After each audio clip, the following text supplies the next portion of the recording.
Bonjour, bienvenue dans Lex Inside.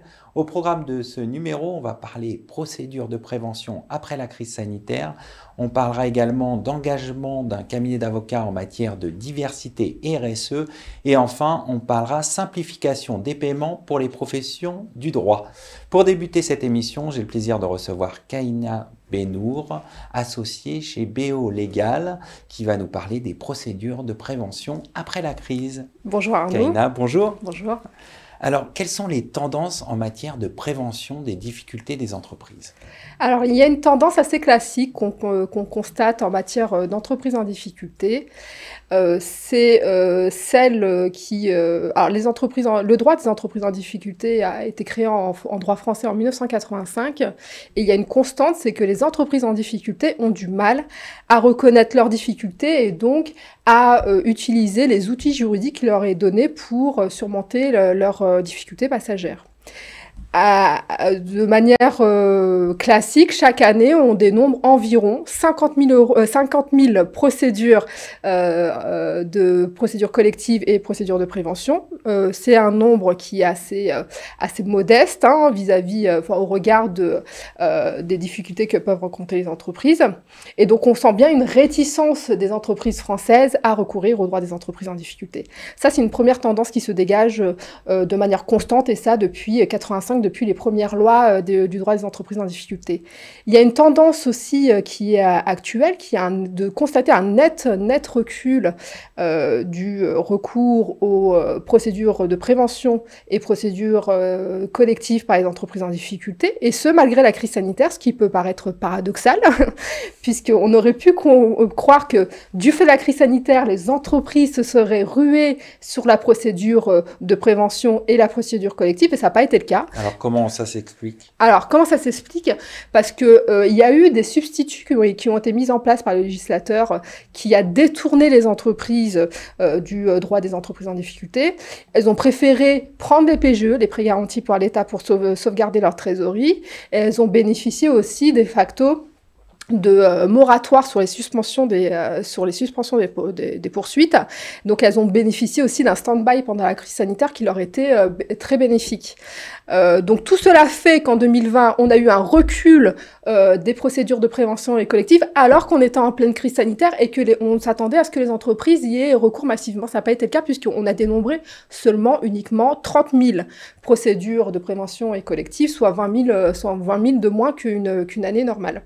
Donc ça, c'est la deuxième tendance qui se dégage. Et il y a une tendance qu'on surveille actuellement, nous, professionnels du droit, c'est la tendance de savoir s'il n'y aurait pas une ruée en 2022 sur le droit des entreprises en difficulté, puisque jusque-là, comme je vous le disais, les entreprises bénéficient de substituts à la procédure de prévention et à la procédure collective. Ces aides se terminent, et donc on constate depuis mars 2021 un petit rebond léger du droit des entreprises en difficulté, donc du recours à la procédure collective et à la procédure de prévention. Et en 2022, les observateurs nous disent qu'il y aura peut-être un mur des faillites, parce que les entreprises n'auront pas d'autre choix que de recourir à ces moyens juridiques qu'on leur a donnés et qu'elles ont laissé un petit peu de côté jusque-là. Revenons aux procédures de prévention. Comment ces procédures peuvent-elles aider les entreprises en difficulté? Alors, elles peuvent aider les entreprises en difficulté en leur donnant les moyens de négocier collectivement avec leurs créanciers. C'est ça la grande force de la procédure de prévention. Elle donne des moyens aux entreprises en difficulté qu'elles ne peuvent pas trouver ailleurs. Quel type de moyens? Quels sont ces moyens? Il y a tout d'abord le fait que le chef d'entreprise qui a recours à la procédure de prévention n'est pas dessaisi de la gestion de son entreprise. Alors que si l'entreprise tombe en procédure collective, il est complètement dessaisi de l'administration et de la gestion de son entreprise. Là, c'est pas le cas en procédure de prévention. On laisse le chef d'entreprise à la tête de son entreprise et il est assisté, et seulement assisté, par l'administrateur judiciaire qui va l'aider à négocier avec ses créanciers un rééchelonnement, une restructuration de la dette de l'entreprise. Donc ça, c'est le premier moyen qui est donné par les procédures de prévention au chef d'entreprise. C'est vraiment incitatif pour le coup. Deuxième moyen, c'est la confidentialité. La confidentialité, on la retrouve pas non plus en matière de procédure collective, c'est un moyen de la procédure de prévention. Lorsque une entreprise décide de recourir à la procédure de prévention, on lui assure une totale confidentialité sur les négociations qui sont menées avec les créanciers. Et ça, c'est un vrai gage pour les entreprises en difficulté parce que la réticence des entreprises en difficulté, elle vient aussi du fait que, par exemple, en procédure collective, lorsqu'elles ont recours à des procédures collectives, elles sont marquées au fer rouge parce que sur leur cabis, il est indiqué qu'elles sont en redressement judiciaire ou en sauvegarde judiciaire. Ce n'est pas le cas en prévention, il n'y a aucune mesure de publicité sur le cabis de la société, et donc tout cela reste totalement indolore, si je peux dire, pour l'entreprise en difficulté, ses clients, notamment ses clients, parce que c'est ça la crainte aussi des entreprises françaises, c'est le regard des clients. Est-ce qu'un client va pas se détourner de nous parce qu'il sait qu'on rencontre des difficultés financières? Et là, c'est pas le cas. La confidentialité est totalement assurée. Ensuite, comment le droit des entreprises, enfin la procédure de prévention aide les entreprises en difficulté, c'est en les aidant à obtenir un accord avec les créanciers qu'elle ne pourrait pas obtenir autrement tout seul. Tout seul, une entreprise va voir chaque créancier, chacun de leur côté, et on peut avoir un créancier un petit peu consignant qui accepte de restructurer un petit peu la dette, mais pas un autre. Et donc, du coup, on arrive à un traitement des difficultés des entreprises qui est pas global et qui ne permet pas à la société de se redresser de manière pérenne. La procédure de prévention, elle permet de mettre autour d'une table tous les créanciers principaux de l'entreprise et de négocier collectivement avec ses créanciers une restructuration de la dette qui permet à la société de se retourner de manière pérenne pour qu'elle puisse justement éviter l'état de cessation des paiements. Et dernière chose aussi, il faut savoir que l'accord est négocié. Donc, forcément, c'est pas un accord qui est imposé aux créanciers, ce qui est de nature à préserver la relation commerciale avec les partenaires de l'entreprise, et notamment les partenaires bancaires, puisqu'on demande leur accord pour signer cet accord négocié qui peut ensuite être homologué par le tribunal. Et donc, il y a une adhésion des créanciers autant que l'adhésion du débiteur, et ça permet de préserver les relations dont la société a besoin. En un mot, pour conclure, quel est l'impact de la crise sur les procédures de prévention? Alors, l'impact de la crise sur les procédures de prévention, c'est qu'elle a mis elle a un petit peu touché aux fondamentaux du droit des entreprises en difficulté. Jusque-là, on avait une pierre angulaire qui était l'état de cessation de paiement. Si une entreprise est en état de cessation de paiement, on considérait qu'elle devait relever de la procédure collective, donc du redressement de la liquidation. Si elle n'était pas en état de cessation de paiement, on considérait qu'elle pouvait bénéficier de la procédure de prévention. Toute cette notion fondamentale d'état de cessation de paiement a été remise en cause par la crise sanitaire, puisque le législateur a un petit peu gelé cette notion de cessation de paiement, qui a permis à des entreprises qui étaient en état de cessation de paiement et qui normalement devraient relever de la procédure collective, de relever plutôt de la procédure de prévention. Et donc, on a beaucoup d'entreprises qui ont bénéficié de cette procédure de prévention, alors qu'elle normalement devrait être en redressement ou en liquidation judiciaire. Donc ça a été la plus grande apport de la crise sanitaire, c'était d'ouvrir un petit peu plus largement la procédure de prévention aux entreprises. On va conclure là-dessus. Merci d'être passé sur notre plateau.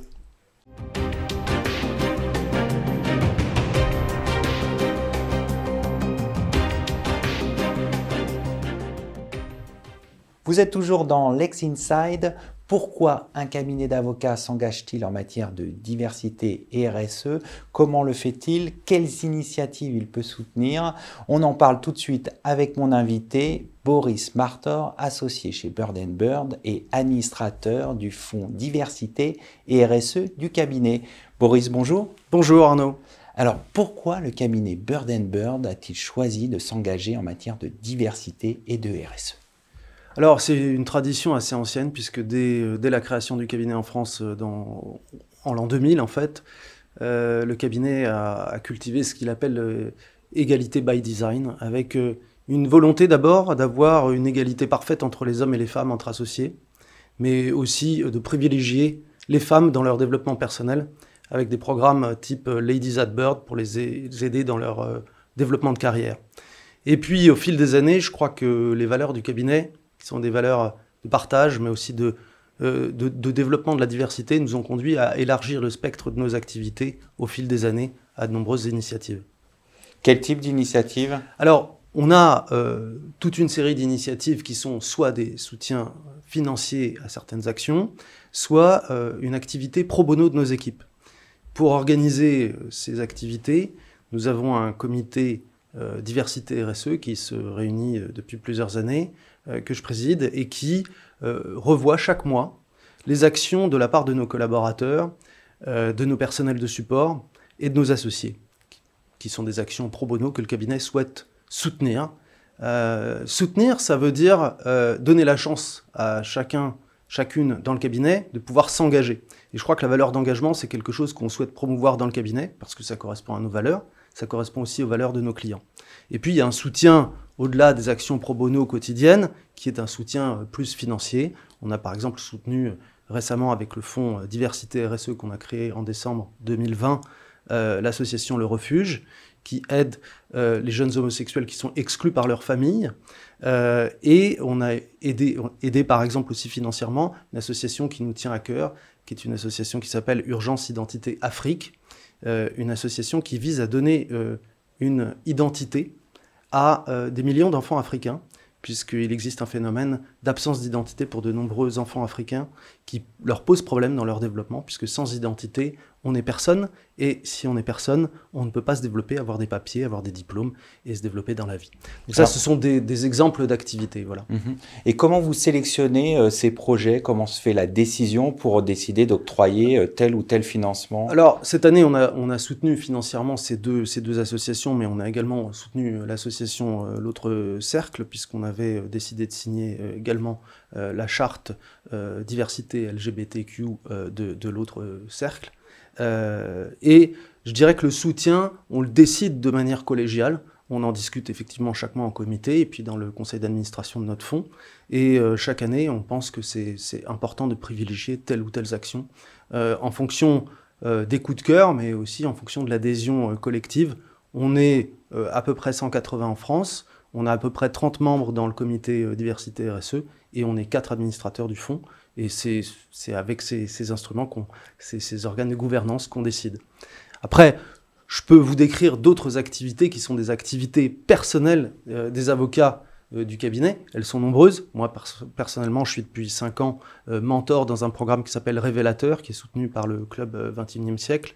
Je suis d'ailleurs membre du conseil d'administration de ce club depuis quelques années. J'ai été secrétaire général de ce club avant.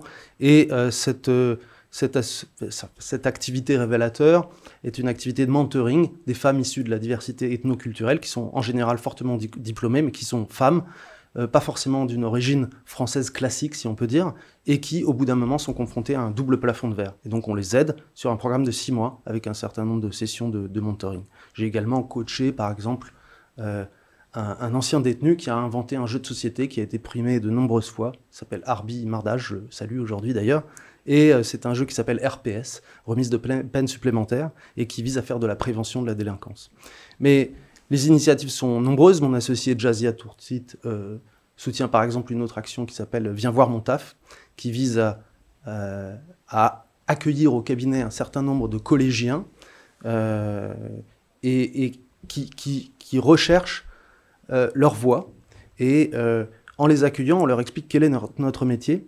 Et pour certains, ça déclenche des passions, des orientations, et ça leur permet surtout de décrypter quel peut être leur parcours futur, ce qui est jamais évident pour un jeune.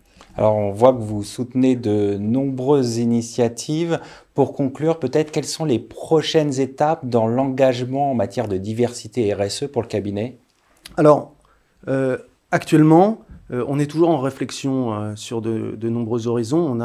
On a évidemment des actions sur la diversité de genre, d'orientation sexuelle et la diversité ethnique, d'origine, on va dire, au sens plus large. Je crois que là, notre travail en ce moment est surtout un travail de réflexion sur le handicap, qui est un sujet compliqué, qui est un sujet qui est soutenu par le biais d'aide en France, qui fait aussi l'objet d'un certain nombre d'actions de la part des entreprises. Mais je pense qu'il y a là encore beaucoup à faire.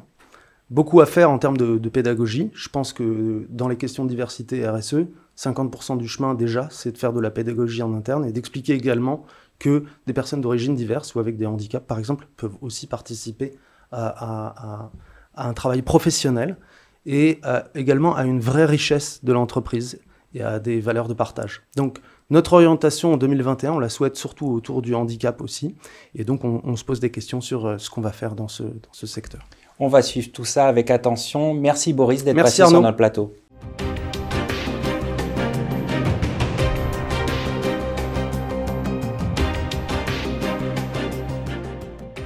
Vous êtes toujours dans Lex Inside.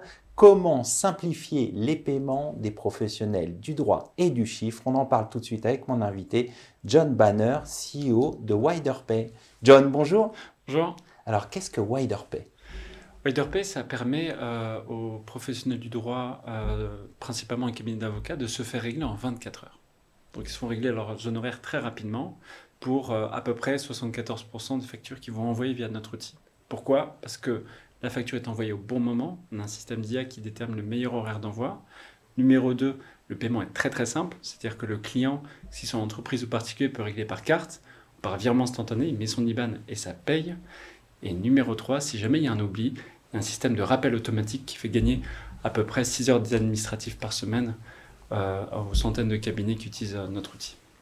Alors, vous avez également une solution pour le recouvrement. C'est un vrai défi aujourd'hui pour les professionnels du droit de se faire payer. Oui, c'est vrai. En fait, sur la partie paiement, on est utilisé par énormément de cabinets. Je donne quelques noms au hasard. Bercé, Leurins, Smith Doria, enfin plein de monde, des collaborateurs jusqu'à un des Big Five. Et en fait, on s'est rendu compte que malgré tout, malgré toute la simplification du paiement, il reste des factures qui restent impayées. Et pour ça, en fait, on a un service de recouvrement amiable réalisé par huissier où le cabinet va pouvoir directement en ligne mettre une facture, répondre à 2 ou 3 questions et ensuite, de manière automatisée, son client va recevoir email, courrier, SMS demandant un paiement. Et là, c'est une facture sur 2 qui va être recouvrée sous 14 jours à l'amiable et c'est conforme au RIN et surtout, on protège le secret professionnel grâce à l'automatisation de tout ce process. Et ça permet enfin de trouver une issue amiable avant de forcément aller en taxation. Alors, une dernière chose, vous avez développé un certain nombre de partenariats avec des acteurs du monde du droit. Pouvez-vous nous en parler? Oui, c'était une demande, parce que la problématique, les avocats n'ont pas le temps. Et donc, gérer des petites créances pour du contentieux, c'est pas évident pour eux. Donc, ils vont avoir tendance à dire « désolé, on ne fait pas ». Souvent, c'est quand c'est en dessous de 10-15 000 euros. Maintenant, à côté de ça, vous avez par exemple des experts comptables, pareil, qui font un accompagnement de leurs clients et ils ont tendance à devoir proposer plus de services. Donc pour ces 2 populations-là, on propose maintenant de délivrer notre service de recouvrement en marque blanche, en partenariat avec les cabinets. Je vous donne un exemple concret. Un cabinet très connu sur Aix-en-Provence, Bruzo-Dubuc, permet à une partie de sa clientèle de faire du recouvrement en ligne. C'est sur leur site web. Et le principe, c'est que ils vont externaliser cette phase amiable, ils gèrent le contentieux, et lorsque c'est à l'amiable, le principe, c'est qu'on ne paye que si ça fonctionne, tout comme notre solution de paiement. Donc leurs clients, ils ont un service qui est superbe, parce qu'au final, ils vont être réglés pour une fois sur 2, sous 2 semaines, des factures impayées. Mais surtout, aussi, nous, on va partager 30% de nos revenus avec notre partenaire. Donc ça permet en même temps de diversifier ses revenus, de fidéliser ses clients et même de se différencier par rapport aux autres cabinets. C'est ce qui nous permet notamment d'adresser maintenant aujourd'hui aussi des marketplaces. Et là, on est sur des projets vraiment conséquents pour permettre une mission qui est la nôtre, qui est de faire reculer de 24% le nombre de faillites de PME et TPE, parce que malheureusement, 24% d'entre elles font faillite à cause des défauts de paiement. Alors, vous évoquez justement d'autres projets. Quelles sont les prochaines étapes pour WiderPay? Là, en fait, on a beaucoup d'entreprises qui viennent nous solliciter parce qu'ils veulent utiliser des outils qui permettent de très simplement se faire régler. Donc là, on a de plus en plus d'entreprises qui s'y mettent. Et à côté de ça, on a aussi des directions juridiques et des directions financières qui nous demandent si notre outil qui a été conçu à l'origine pour la profession d'avocat puisse être utilisé en ce sens. Donc là, on commence à ouvrir notre technologie. Donc, ils viennent sur notre site, ils s'inscrivent et maintenant on permet pour des volumes vraiment importants de pouvoir nous confier de manière assez automatisée toutes les créances qui seraient en retard sur la phase recouvrement. Et sinon, pour le paiement en ligne, on a une fonctionnalité assez utile, c'est qu'ils peuvent mettre un simple lien de paiement dans leur facture et ça permet du jour au lendemain d'accepter les paiements en ligne sans changer tout leur logiciel. Donc ça, pour répondre à votre question, notre prochaine phase, là, ça va être d'être de plus en plus disponible pour les entreprises. John Banner, merci d'être venu sur le plateau de Lex Inside. C'est un plaisir. Merci à toutes et à tous pour votre fidélité et à bientôt pour un nouveau numéro de Lex Inside.